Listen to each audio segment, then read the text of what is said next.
ঘটতেছে। যা তোমরা দেখতেছো আসলে সত্য ঘটনাই দেখতেছো। আমি আবার নতুন করে বিয়ে করতেছি, যার মেহেদি অনুষ্ঠান হচ্ছে, আর সেটার জন্যই সব প্রিপারেশন নেয়া মূলত।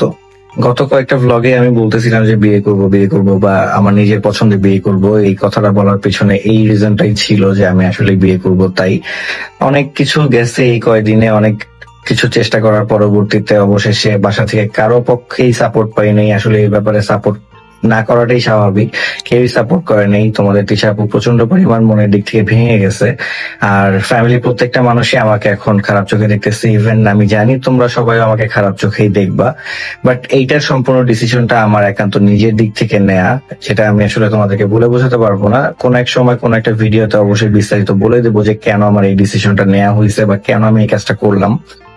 তোমরা সবাই খুব ভালো করেই জানো যে তিশুকে আমি ভালোবেসে বিয়ে করছি, আর ওর প্রতি ভালোবাসা আমার অপরিসীম, যেটা আমার সারা জীবনই থাকবে। এই কারণে তোমরা ভাইবো না যে ওর প্রতি ভালোবাসা আমার কমে যাবে বা ওর প্রতি ভালোবাসা থাকবে না। আবার একটা কি গুঞ্জন শোনা যাচ্ছে, আহাদ ভাইয়া নাকি আবার বিয়ে করতে যাচ্ছে। তা আখির কথা নাই বাদই দিলাম, তিশাকে রেখে আহাদ আবার বিয়ে করতে যাচ্ছে কিসের জন্য? অলরেডি তো এমনি তার তিনটে বিয়ে করা হয়ে গেছে, এবার আসছে চতুর্থ নাম্বার। 3টা বোর কোলেই 3টা বাচ্চা। তা সে কি মনে করেছে সে কি 100টা বিয়ে করবে? সে কি 100টা বিয়ে করে সেঞ্চুরি করবে? এরকম একটা চিন্তা ভাবনা নাকি তার? সেটা তো বুঝতেও পারছি না।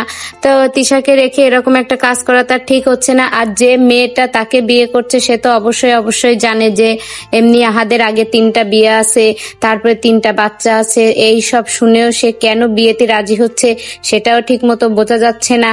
তো বন্ধুরা, আহাদ ভাই কেন বিয়ে করছে সেটা জানতে আমার ভিডিওর সঙ্গেই থাকুন। আমার ভিডিওটি দেখে আপনার মূল্যবান মতামত কমেন্ট করে জানাবেন। ভিডিওটি ভালো লেগে থাকলে একটা লাইক করে আমার পাশেই থাকবেন। ধন্যবাদ।